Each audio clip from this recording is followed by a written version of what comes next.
I believe in free speech, but people should behave themselves. I believe in free speech, but we shouldn't upset anybody. I believe in free speech, but let's not go too far. The point about it is the moment you limit free speech, it's not free speech. The point about it is that it's free. Well said, and we'd like the Pope to actually watch that 1,000 times and then say sorry about what he said.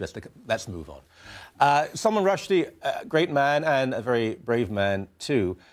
And speaking of brave men and great men, Mark Steyn. His latest book, The Undocumented Mark Steyn, buy hundreds of copies right now, because if you don't, we'll find out. And I don't think it means that he's undocumented. He still has his passport, but for how long?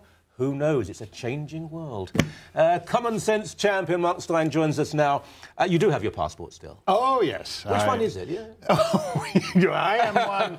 I would proud to say I was born one of Her Canadian Majesty's loyal subjects, and I share the sentiments of Sir John A. Macdonald on this matter. Good man. I completely agree. Rushdie was, I suppose, the first international victim. He was so well known. When he was attacked and threatened with death for merely writing a novel. At that time, there were many people, it was some years ago now, who said, well, he should have known better. He shouldn't have provoked people. We still haven't learnt the lesson, have we? No, and he's absolutely right when he says, all those fellas, I'm in favour of free speech, but I'm in favour of free speech, but I'm in favour. I've heard all the buts since I got into trouble with the Human Rights Commission's here.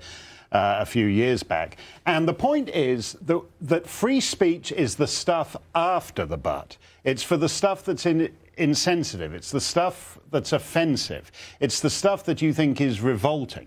You don't need free speech for the Barney the dinosaur approved, regulated opinions within polite bats. Things changed. I mean, it's amazing to me, for example, in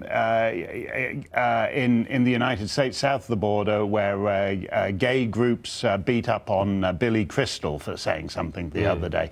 Once upon a time, it was because everybody thought the gay stuff was after the but that moved the meter on that. It was because the race stuff was after the but. It was because the women's rights stuff was after the but. It's if you can't say the stuff that's after the but, as Salman Rushdie puts it, then there is no free speech. And it's important because if you can't say it, all you can do is, like the crazies in Paris, is get out your scimitar and shout Allahu Akbar and start chopping heads off. Free speech is the alternative to Allahu Akbar and chopping people's heads off. You mentioned Billy Crystal, who is very liberal, bright guy.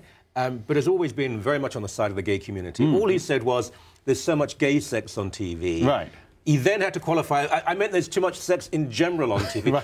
Benedict Cumberbatch, who again is very liberal, he used the word coloured. It was anachronistic. He didn't mean anything, but he had to grovel. I mean, just say that was a stupid thing, move on. But it's the grovelling, having to be accepted by people whose acceptance really should be irrelevant to any right-thinking person. Well, and the grovelling is actually more offensive. I think Billy Crystal said something like, the headline, at any rate, I'm not sure if his exact quote was, Billy Crystal, I'm sick of having gay sex shoved in my face.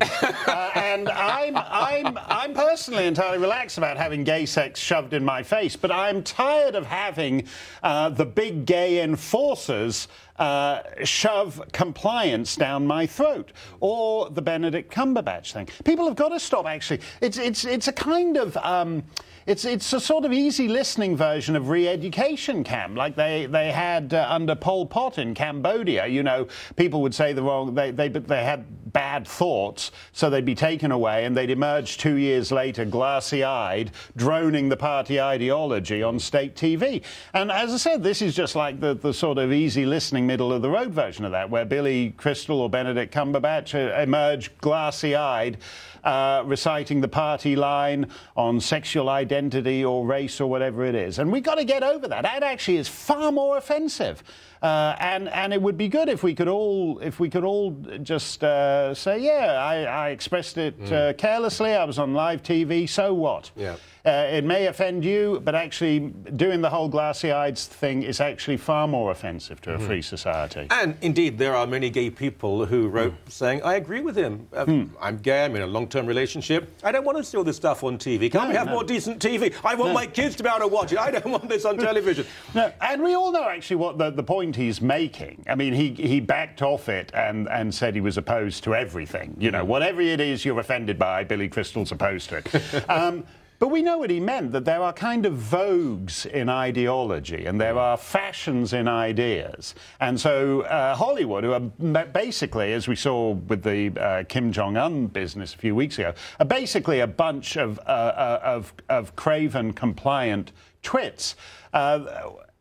When there's a sort of dinner party consensus on what's cool and groovy, then you get 1,001 things exemplifying that suddenly all at once. And he was basically saying, I'm bored by this current fashion, and he has every right to say that. Yes, he does. Now, you're going to be speaking tomorrow night, that's Wednesday night, right. Indigo chapters in Toronto. Yeah, the big branch at Bay and Bleu. Well, the only branch these days. With oh, don't say that. Heather Eastman. I'm thrilled to say. I believe she's the wealthiest lady in Canada. Really? Yeah, I think so. I think she's certainly up there. So. Well, I like to say I think she's the most wonderful human being on earth. Can I just have the camera for a few moments, please? The most wonderful human being on earth. Yeah, well, you know, that profits. That's like 90% of those, I believe, are actually sales from my book. So I'm doing my bit to keep Heather in the lifestyle to which she's become accustomed. But I'll be there. It's always fun with her, and you know, Heather Reisman is someone who, at heart, she's like a classic. I don't want to be rude to the lady or anything, but I would say she was a classic Trudeaupian liberal. I would agree. Who is in a state of transition. So I like to go along and encourage the transition. She's always been very fair to me. And she's always enjoyed my writing, even when she doesn't agree with the politics behind it. She's always been very fair to me as well. I don't know her very well, but I do like her. Interesting what you said, because she was rather mugged, I suppose, by a new anti-Semitism. And she saw some glimpses of it, and I think it's moved her a little, which segues into what happened in France and what's been happening just the other day in Newcastle, northeast of England. Of all places, Gateshead, there is a yeshiva, an Orthodox Jewish seminary. And 3 or 4 young Muslim men decided they would go out and, I quote, Jew bashing, because of the Israel-Palestine conflict. Now, they've been arrested. It's a civilized country, Britain, and they will be sentenced. Anti-Semitic attacks, this is Holocaust Remembrance Week, are going up all over Europe. It's not Nazi skinheads doing it. They're irrelevant. No. It's not all Muslims, of course not, but there is a minority within the Islamic community who feel the Jews are their enemy, and they're physically and psychologically and politically attacking them. Yes, and a lot of Jewish life in continental Europe now takes place behind armed guards. There are public schools, that's to say government schools to which all children are entitled to go, that decline the presence of Jewish children, won't enroll Jewish children in France and in Scandinavia because they say they can't guarantee their security. In France, they had a practice for a while at one school, I think it was down in the Toulouse area, where they were letting Jewish children in but advising them to change their names. So if you had a name like Cohen or Schwartz or Goldberg, they'd enroll you as Abraham Lapierre or whatever. And that didn't work because at some point somebody accidentally reveals the thing and the kid gets into trouble and has to leave. This is...